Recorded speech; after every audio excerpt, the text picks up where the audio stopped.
Jack Smith by his daughters, Karen Dawson presiding. Thank you, Ronna. Dad, we'd like to just talk to you and let you tell us something about your background. We know you were born in Russia in 1900. Where in Russia? I was born in a small town by the name of Zaslav. It was southwestern part of Russia, near the town itself. I haven't been able to find on a map lately, but it was a small town, maybe 500 population, called a shtetl, strictly Jewish shtetl, surrounded by Polish and Russians. Is it where Poland? Would it be located in Poland today? No, it's not in Poland. It's near on the edge. It's hard for me to tell right now where it's located. Dad, where was the closest big city? Huh? Where was the closest big city from Zaslav? The closest big city was Zhytomyr. And Kiev also was close to it. Zhytomyr was the capital of the state. Like they call it the gubernia. Russian means a state. Means Volinskaya gubernia. That was in Russian the state of Volyn, which is still in existence now. And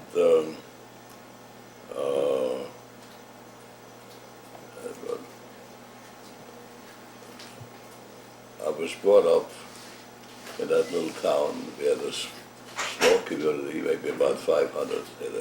They had a marketplace by the center of the town, and all of us were living in homes all around that small marketplace. And where we lived, we had a nice home up there. My father left for the United States in 1905. I had an older sister, and You had an older sister? I had an older sister, yes, and she died during a epidemic of measles. Oh, I always thought that you were the oldest. And my sister Shirley was born after my father left. She was born around 1905 or 6. After my father already left for the United States. And I went to Hebrew school in the afternoons, and in the mornings I went to a private Russian school. I was taught all the subjects, all the modern subjects like geometry, algebra, history, everything in Russian. And then in the afternoon I went to a Hebrew school. And How old were you when you started school? I must have been about 3 or 4. I started Hebrew school at 3 or 4. That's I young. started Russians later on. I was about 6 or so. Did elementary school go up through? It's like an elementary school, you know.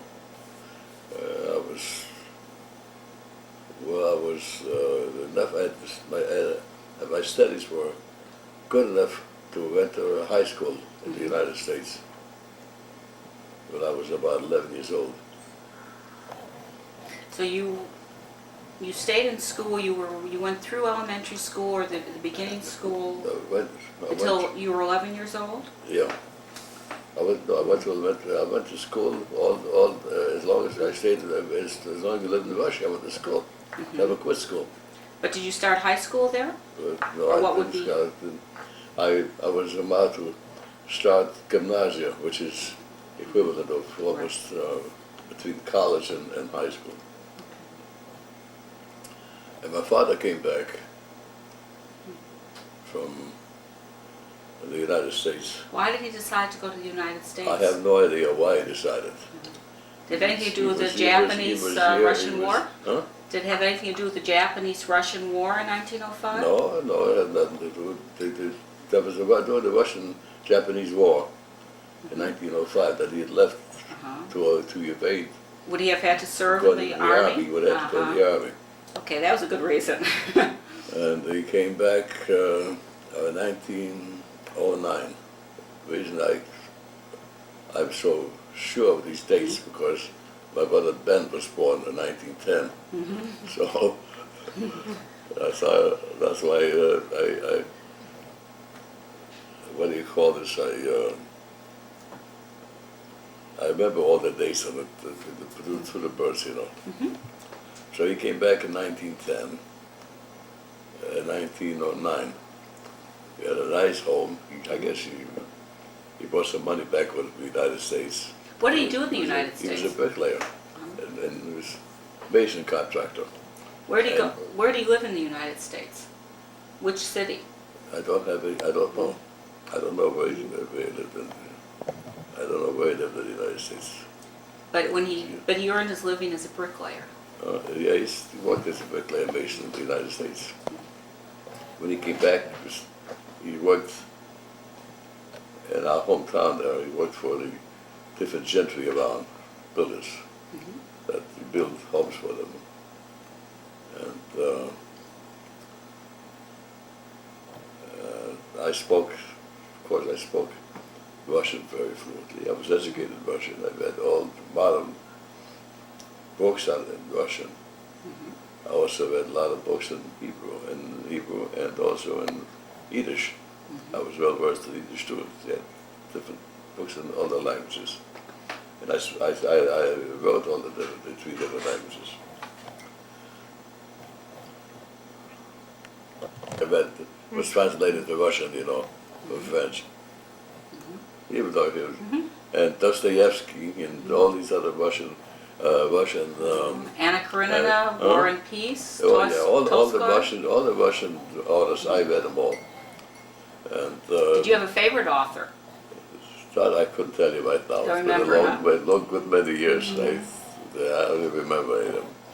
Did you have some special family things that you did together? Like celebrations or on the Sabbath? Well, I had my grandfather on my father's side was still living at the time, and my mother's side of the family, my grandfather on my mother's side, they already migrated to the United States. So they migrated about the time that I was born, in 1900. They migrated to the United States. As far as Do you remember? social life is concerned, as I was growing up, I started playing the violin. Gershon, you got to get in the picture too. Yeah, I started playing the violin when I was about 9 years old, and we had a nice group of young people, and we were all having a good time. We played kissing games when I was 11, 12 years old already. Oh. Spin the bottle? Spin the bottle? No, we didn't play spin the bottle, just kissing games. Alexa will be happy to hear We that. played we played a lot of played a lot of music together. Who taught you the violin, Dad? In 1914, my father decided that he wants to migrate to Palestine. So Why was that? Tell us about that. I don't know, he became a Zionist, and he decided he wants to. How come, though? Was there a movement? Was that what was going on in Russia at the time? That was the movement that going to start beginning of the movement, the Zionist movement, very heavily at the time. Was there other persecution of Jews in your area In that made you want? No, we lived a very nice, quiet life, and no one bothered us.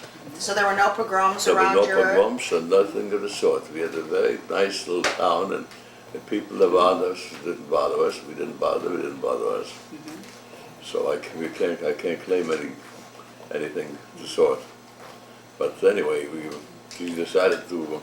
Well, tell us some more about before you left Russia. What was What? Tell us some more about before you left Russia. What was the Jewish life there? Celebrating the holidays or? Sabbath was We had special? one synagogue up there, and we celebrated all our holidays in that synagogue. I was bar mitzvah there, and when I was bar mitzvah, I read the Torah. Well, of course, I was well versed in it, so there's nothing unusual for a young man like myself. Oh, you're gonna sit next to me. You just can't talk. And Do you remember what your Torah portion was? huh? Do you remember what your Torah? I don't remember what the portion was. Did you read the Torah or the I Haftorah? read the Torah, both the Torah and the Haftorah.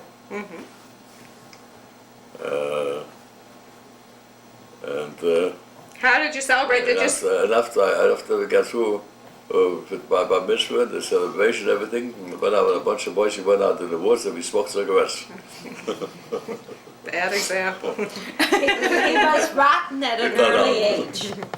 Early age you were rotten, weren't you, darling?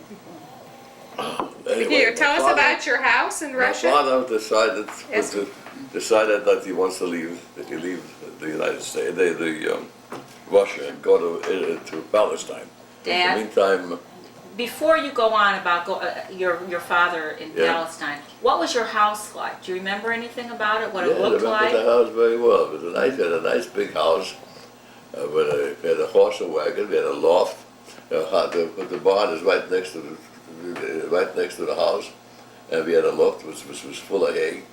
And Do you have animals? for the horse and wagon, for the horse. Okay. My father used a horse to travel around the country because he was doing a lot of work for the different gents we have there.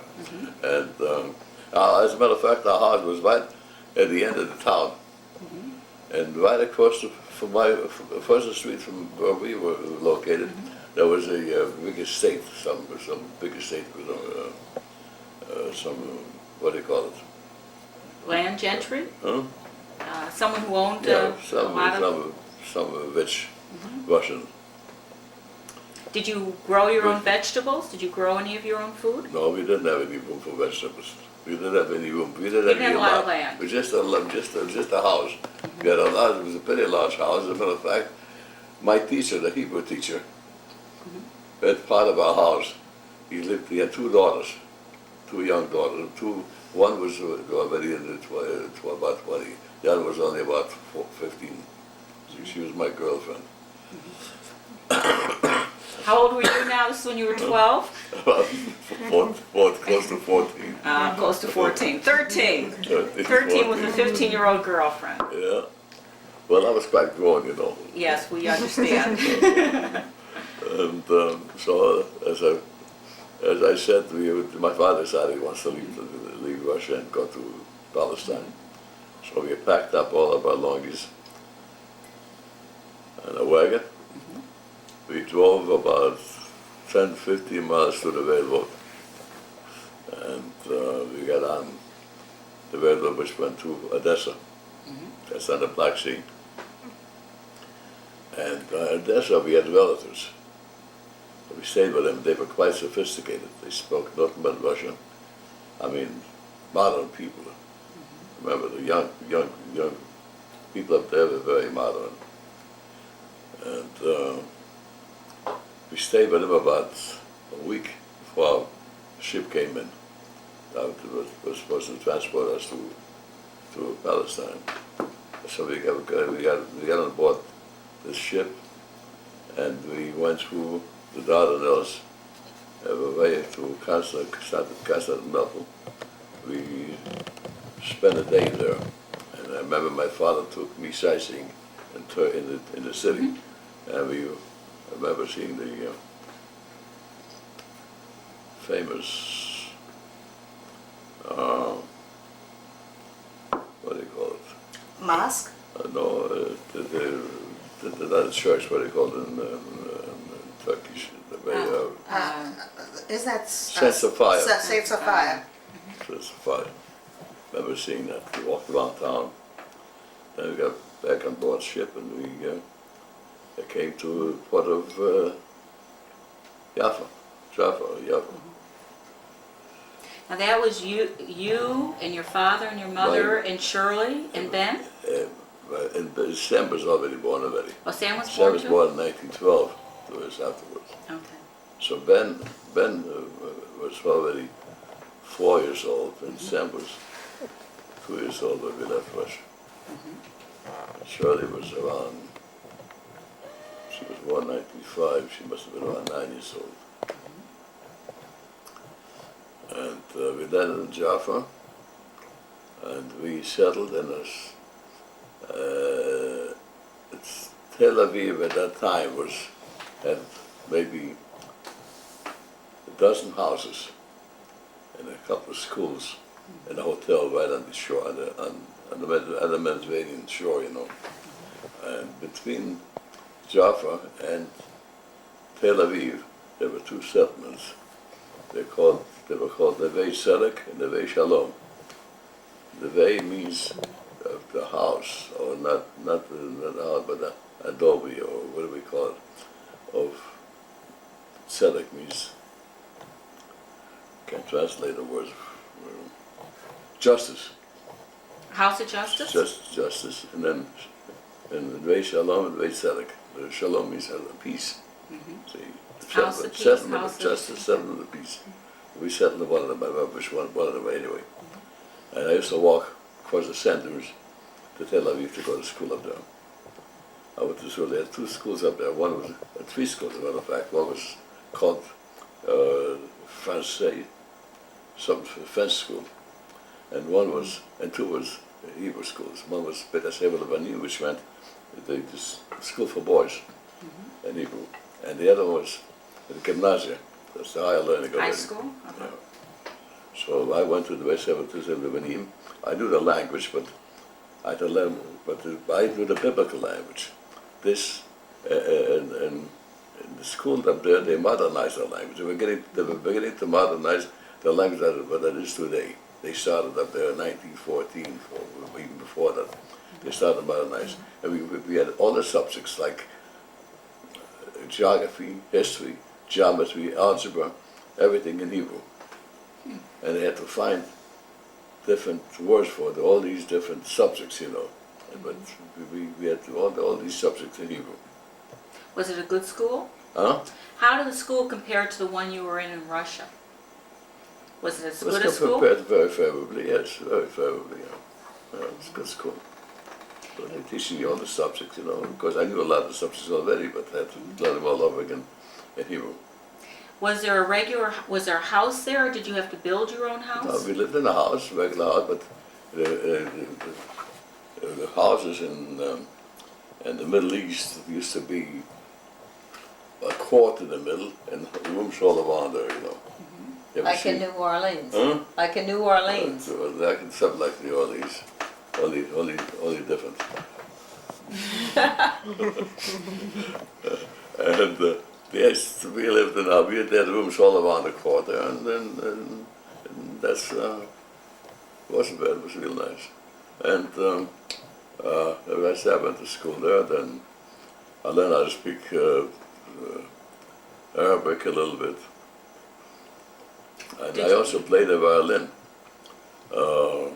They had a silent movie house there.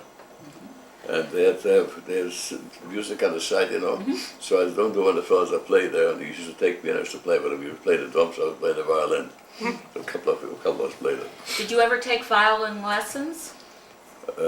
Not in Palestine, I didn't. No, I took violin lessons, of course, when I was in Russia. I took violin lessons for quite a few years.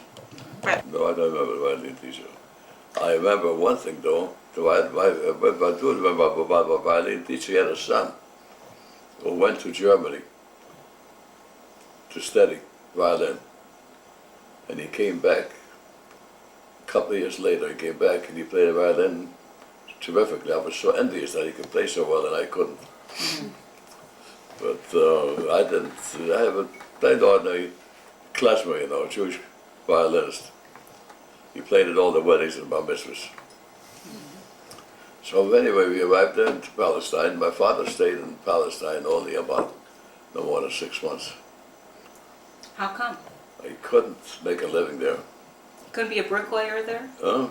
Yeah, they was beginning to build, but it was still very, very little. Because the people, it's just 1914, and then the First World War started. As a matter of fact, the war started when we went away from Russia to Palestine. The war already started, and it was in Spain, the spring of 1914. So, well, as I said, my father left after 4 months, and then we were there almost a year before. He left my mother and the whole family there. Where did he in go? Palestine. He went back to the United States. Well, how was the family supporting themselves? Huh? How was the family supporting themselves while he was gone? He sent us some money. He would send you money? Yeah.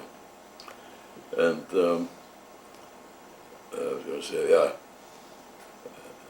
Then that year, while the war was going on, in 1915, the Turkish government ordered all aliens to get out of the country, or they must become Turkish citizens. They gave them a choice. My mother didn't want us to become Turkish citizens. So one fine afternoon, an American destroyer came into port, Jaffa, picked us all up, and took us to Alexandria, Egypt. Now, did she, that seems to me such a difficult thing. How did she make the arrangements or the money We to didn't pay make for any it? arrangement. The consul made the arrangement. I see you, so they Yeah. basically threw you out of the Yeah. country. We had to get us out of the country. The American destroyer came to just get us out of the country because I see. the government made that arrangement. Because for you us. wouldn't become Yeah. Turkish Either citizens. become a citizen or out you go. Did you have any choice where you'd go? Or did they just say, this is where we're taking you? It's just they kicked us out of the country. Well, your father was in America. That's No, why he you wasn't went back. American yet. Oh, he wasn't in He America? wasn't American yet. I don't think he had any citizenship. But he was living in America when you had to leave, wasn't he? Well, we had to leave. Yeah, he was already in the United States. Maybe that caused, I don't know. I don't know what the circumstances were, but that's how it happened. That's the only thing I know. I was still a pretty young man, you know. I was only about 15 at the time. And so we went to Egypt. Egypt. And we were listed as refugees up there. We did get an apartment for my mother and myself, for ourselves. And I got a job. I had a job working in the British canteen. The British occupied Egypt at the time. So I worked in the British camp in the canteen, morning, breakfast, noon. What did you do? Serve food, you know. What city were you in, Dad? Was this Alexandria? Huh? Alexander. Was this Alexandria? Alexandria, Egypt, yeah. And 3 meals a day I served them. Then I used to sometimes go out and the harbor, and we had some the British, the Russians sailors used to come into the board ship. Used to take them around, show them. I spoke Russian. So I used to ask them to act as a guide to take them around, to the red light district. You corrupted the whole British Navy? No, this is the Russian. The Russians. The Russian Navy. Russian Navy. And, Did you speak English then?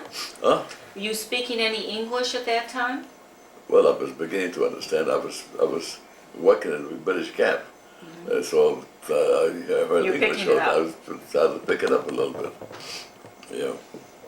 But Alexandria was a wide open city, you know. They had a red light district, and all the sailors wanted to come in town. They wanted to go to the red light district. As a matter of fact, there was a woman with 2 children living next door to us, where we lived. The boy was a very good friend of mine. She had a little girl also. I was taking these people around the red light district. I saw her. She had a room there. She was making a living out of prostitution. She had no other way of making a living. So I didn't pay any. I walked by so she didn't see me. Didn't want to say anything. Is that when you also started playing cards? No, no, no. Don't get ahead of me now. Anyway, it was 1915. As I said, we came to Alexandria. We stayed there about a year. And about July, we got transportation. July, about well, the beginning of August, you might say, we got transportation to back to the United States. So we got on board ship and we went to Naples, Italy. We stayed there about a month waiting for transportation. It was during the First World War, you know. Of course, the United States was not in it yet. It was 1916. They were not in the war yet. And I had a good time walking around Naples, finding all the good spots up there. There a month. Good spots. Huh? Good spots for what? I went sightseeing, you know, Vesuvius and all the other different places. Just asking. I forget I was already 60 years old. I know. Very mature for your age. Very mature. Then we got a boat, passenger ship. Vicina d'Italia was the name of the ship, I remember that. So I said, all these years I still remember it. And we all got on board ship. And there was a bunch of American cowboys going back to the United States also. They were, they delivered some cattle to Italy. And then they were traveling back to the United States. They said they were playing pinochle. They taught me they came out to play pinochle. That's when you learned. Uh-huh. And we landed in Ellis Island on November the 16th. Was your dad there? 1916, November the 16th. Huh? Was your dad there? It was there, Jimmy, waiting for Boat. us. Did he meet you at the boat? Oh, yeah. No. He met us at Ellis Island. What was it like going through Ellis Island, Dad? Huh? What was it like going through Ellis Island? Yeah, I don't remember anymore. It was just like... Was it very exciting? And when you saw the Statue of Liberty? It wasn't exciting. I was already a grown young man. That excited me anymore. Anyway, At 17. he brought us into we went to New York City from Ellis Island. We got on the Yale. I remember I got on the scale at the Yale for a penny. Father gave me a penny for myself. I weighed 150 pounds. I was 16 years old. And took us to Waterbury, Connecticut. Yeah, the whole force up there. It took us to Waterbury. And I enrolled in the public school. Of course, I got I got a inkling of the language. I had to learn a little bit, spend a year with those Englishmen in Egypt, and so I learned quite a bit about the language. And What grade were you put in? I was in the last grade, Would it have been like 8th grade. 8th grade? Yeah, I was 16 years old already, and that was in 8th grade. And then I was supposed to go to high school afterward. So by the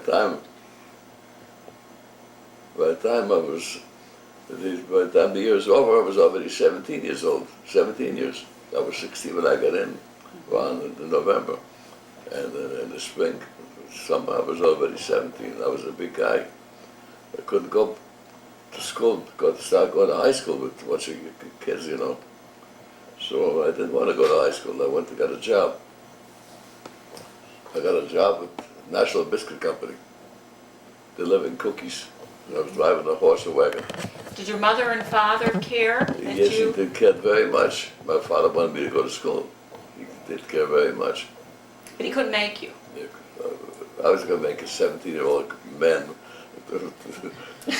Your grandchildren you call a 17-year-old boy. That's right. But when you were 17, you were a I went 17-year-old through, I went man. through, He had a lot I of went through all experiences. a lifetime with my grandchildren never go through. What about your parents' education? Yes. My parents had no education. Did they have any schooling at all? Well, my mother, I think she could write the Yiddish. Could she read? But she could read neither, she had right. She could read it, the sitter, but she got it, she could understand it.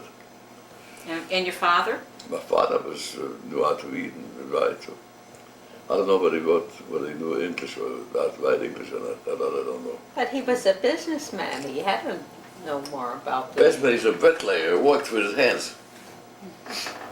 I thought you said he was a contractor. Yes, in Russia he was a contractor. Oh. So at 17, you got a job. Your first job? Oh, Well, not your first job, but the first job in the United States. Yeah. Ask him what his father's father did in Russia. We're interested in what your grandfather did in Russia. Your father was a bricklayer. What was your grandfather? My grandfather was a coppersmith. He had a foundry, and he did the coppersmith work. I remember him, I thought little bitty guy. now your last name was originally Cooper Smith. Yeah, but when my father came to the United States for the second time, He shortened it to they Smith. shortened it for him at Ellis Island, probably, Uh-huh. Dad, from Smith. it wasn't actually Cooper Smith, was it? I mean, in Russian. How would you have pronounced that in Russian? Coppersmith. Coppersmith? Yeah. It was. That's Russian. Coppersmith, that's partly it's German. partly German? Actually, any job that you had, that was part of your name. Yeah. If you Sure. were a coppersmith, that's the name they called you. And that was a barrel maker. The what? He made barrels. No. Oh, The Cooper Smith. Yeah. I mean, that's what. yeah. But so was your grandfather? Huh? My grandfather, yeah. Was he a barrel maker? Not, you got me there. I really don't know whether it's making barrels or not. I know he's a coppersmith. That's all I know to tell you about him. My name might have been Coppersmith. What about back his in the mother's generation. mother's father? What about your mother's father? My mother's father, I don't What did know he what he did in the old country. My mother's father left. I didn't meet my grandfather till later on, the 1919. First time I met my grandfather. Oh, really? That's right. You said he left when you were born. The same year he came to the United He States. left for the United States. Where did he? My uncle Jack Snyder was born a couple days before I was. In the United States? No, he was born in Russia, and he was traveled with. Let me see. I think they left for Russia, for the United States. Was after 1900. It was maybe 1901, 92. Because my mother claimed that she took care of Uncle Jack when he was a little baby. So they must have left in 1901 or 1902. But you did not meet your grandfather until you were 19 years old?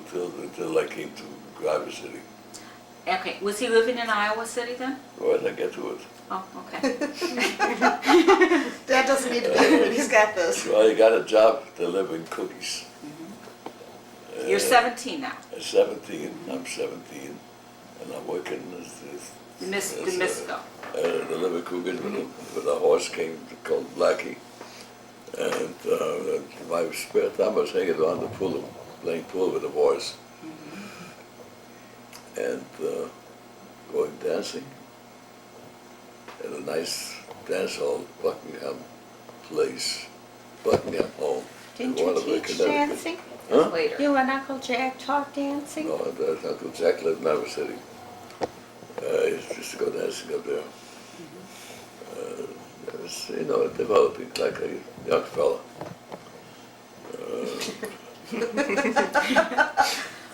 And then about 1918, I was just about 18.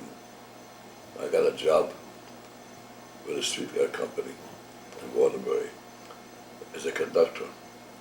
I was 18 years old then. To work as a conductor on the interurban streetcar lines.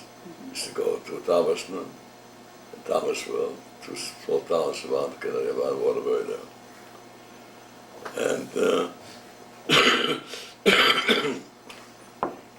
then I had to register for the draft, for the war. the United States got into the war, you know. I had to register for the war because I was 18 years old, so I registered for the war. And as I was supposed to report to camp in November the 9th, the armistice was signed. So they canceled all reports. Didn't have to report. Were you happy or sad? Would I you? was happy. I didn't really want to go to. I had a friend of mine that also lives in Waterbury. He had to go in. He was a little bit older than me. He went to the Navy. He was in the submarine.